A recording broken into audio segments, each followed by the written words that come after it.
Hello and welcome, my name is Kyle FtW and welcome to another video here on the channel. Today we're going to be talking about who won between the Xbox and PlayStation 5. Of course, now that everything has happened between both the PlayStation 5 and the Xbox One X. Yes, between the Xbox One X, we have officially gone and covered every single game that was at those events. So now we are going to go ahead and talk about who won that in my personal opinion. We're going to talk about the big reveals from both Sony as well as from Xbox. And then we're actually going to talk about who won in my personal opinion. And then we're actually going to talk about what happened in E3 2013, which is of course when right before the Xbox One as well as the PlayStation 4 were to come out. So let's go ahead and jump into it right now. So starting off here, the very first thing is we're going to be talking about the biggest PlayStation 5 reveals from this year.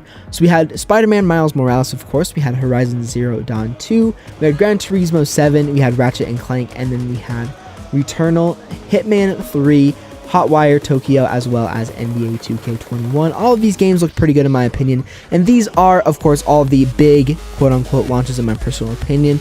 Again, we're pretending Bugsnax didn't exist because, well, that game just looked horrible in my personal opinion. Nothing to hate on the developers and the people who worked on it, but that game looked something else. Let's just say that. But all these games I'm going to be talking about in this video are big releases that are like, you know, AAA studios making these giant games, not any indie games or anything like that. So that's something that I wanted to make sure I say outright. And of course, the biggest, in my opinion, the biggest thing from the PS5 reveal was Horizon Zero Dawn 2. That game looks absolutely incredible. So good. One of the best games I think I've seen, or one of the best games I've ever played, was Horizon Zero Dawn, the original. So Horizon Zero Dawn is, of course, an amazing game that I'm very excited to play. Again, some of these other games were very good as well, some of which were brand new that we've never heard before, and then, of course, some of them are also very familiar, some of which you can definitely expect me to be picking up, or at some point, depending on when I get the PlayStation 5, whether that's going to be holiday 2020, or if that's going to be probably early next year. Anyways, those are all the big PlayStation 5 reveals from the event. Again, we're not counting any indie games, just AAA titles from developers. Now let's go ahead and talk about the Xbox One big reveals. It's pretty much tied between Xbox and PlayStation this year, which is probably the first time that's ever happened with reveals and stuff like that. I think PlayStation actually has a little bit more based off of what I've written down. But from what I've been able to decipher from articles and stuff around the internet, Xbox, of course, had Halo Infinite, which is a huge title for a lot of people, and myself included. I'm looking forward to that game, even though I'm not a Halo fan. If you guys haven't seen my second channel, I actually did my very first part of the Halo 1 campaign. I'm actually going to go through every single Halo game in order, leading up until Halo Infinite comes out, which may mean I'm actually going to get the Xbox One X this year. I'm not sure yet, I haven't decided officially, but we'll just have to see what happens with Call of Duty.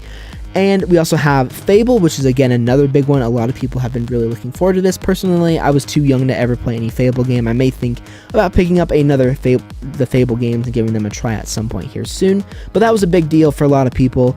Not myself, because I just have never played them, but a lot of people for sure. We've also had Forza Motorsport, again, basically this racing equivalent to Gran Turismo 7. Then we also have State of Decay 3, which looked very interesting. If you guys missed that teaser, that was very interesting. We also have a game called Avowed, which looks very much like next-gen Skyrim. Looked a lot like it, actually, as a matter of fact. It's made by the same studio as well, with Bethesda. And last but not least, we had the game Simu's Saga Hellblade 2, which looked very interesting nonetheless. And now we're going to talk about, now that we have all the games talk out of the way, we're going to talk about who won. And in my opinion, nobody won. In my honest opinion, all of these games, except for a couple, were kind of disappointing. In my personal opinion. There's a whole lot of indie games that I'm just not really into. I didn't see any first-person shooters, any new, unique, different first-person shooters. I've seen survival games, I've seen third-person shooter games with Hitman 3, I've seen, except for Halo Infinite. Halo Infinite is the only first-person shooter we saw between both development teams. That's just not enough. The FPS genre is one of the largest genres out there.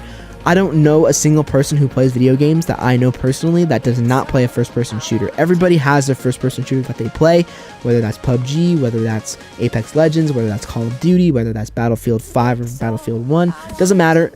So many first-person shooters out there in the world, and Xbox was the only development team that had a first-person shooter with Halo Infinite, which kind of boosts up Xbox a little bit because, again, first-person shooters are massive, but I do think that both PlayStation 5 and Xbox took giant L's for not having Call of Duty. Of course, maybe, Treyarch wasn't ready to show Call of Duty. That's always a possibility, but I think both development teams took L's for not showing off Call of Duty. Of course, whoever showed off Call of Duty would show who was going to definitely win with this year in the new console reveal, because whoever has Call of Duty knows is going to be exclusive with Call of Duty, which means they are automatically going to boost their sales. But nothing about first-person shooters, which was very, very unique. Of course, they did show the new Destiny DLC, the new Destiny 2 expansion that's coming out, I think, in November. They did show that off, but again, no first-person shooters, just survival games, role-playing games, survival games, stuff like that, which is very, very interesting, very unique, and very rare that we didn't see any, except for 2, which is very, very weird. So that's why I don't think anybody won. We also have, for example, the games that I liked were Halo Infinite, Fable, Avowed, Horizon Zero Dawn 2, Ratchet & Clank. They all looked great, but again, that's tied because there's 2 games from each development and each reveal.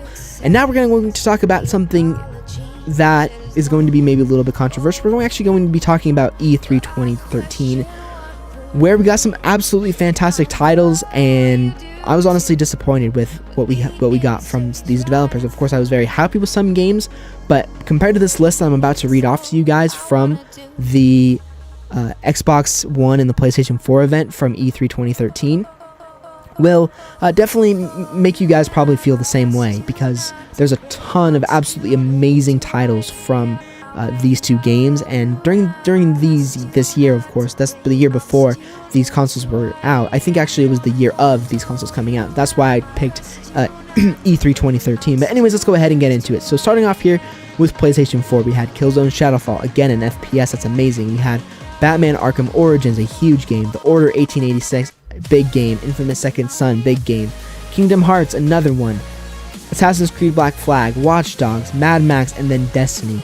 Huge, amazing titles that absolutely smash it out of the park with these reveals, in my personal opinion. Then on the Xbox side, this was the last time, in my personal opinion, where Xbox killed it in their press conference. We had Rise Son of Rome, we had Forza, we had Quantum Break, we had Dead Rising 3, we had Witcher 3 Wild Hunt, we had Battlefield 4. I think we might have had Call of Duty Ghosts. I'm not really sure, because there is E3 gameplay from Call of Duty Ghosts on YouTube, but I'm not sure if that's actually from the event itself.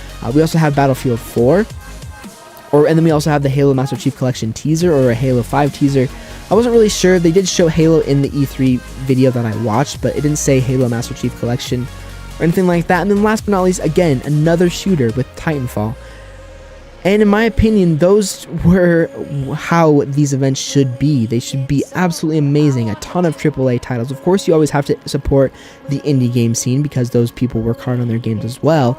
But what people really care about a lot is the actual AAA launch titles of their games. And in my personal opinion, neither the Xbox One X or the PlayStation 5 absolutely blew me away. In my personal opinion, the PlayStation 4 reveal and the Xbox One reveal absolutely smashed it and were way better, which is unfortunate, because I wish that some of these games were a lot better, but they're just simply not. And as I said, for me to only be looking forward to 5 games from each console, a little bit disappointing, not gonna lie. And as for which console I'm gonna buy, I don't know anymore, because as I said, I'll probably end up getting both at some point, but what console I'm gonna buy first, I haven't decided yet, but we'll just have to see what happens. At the end of the day, all I care about is Call of Duty. Whatever Call of Duty is exclusive on is what I care about the most, if it even is exclusive. Not really sure exactly what's going to happen with Call of Duty this year. We still have not heard a dang thing. I'm hoping that sooner than later we'll hear something, but until then, we're just in the dark, and we can just talk about other things and play Modern Warfare. But anyway, guys, that is going to do it for the video. Let me know what you guys' thoughts are about the PlayStation 5 as well as the Xbox One X reveal. I'm personally disappointed, but I would be very, very interested in hearing what you guys think, because I know that there are a lot of very, very opinionated people out there when it comes to their console. Me personally, I don't have a bias to one or the other. Whatever has better graphical capabilities, whatever has the better exclusives, whatever my friends play on the most is what I care about personally. I probably will, as I said, I'll probably end up getting both, but I think I may buy the Xbox One X first just for the sheer graphical capabilities. They said the graphics are going to be a lot better on the Xbox One X versus the PlayStation 5, but again, we'll just have to see what happens when it comes around to it. But anyway, guys, I hope you guys enjoyed the video. If you did, make sure you like, subscribe, check out all my other previous videos here on the channel. I had a Modern Warfare Blueprint review video go up yesterday, and on my second channel, as I said, I played the very first part of my Halo walkthroughs, so I would be really, really happy if you guys checked out my second channel as well. But anyway, guys, I will see you guys all on another video very, very soon.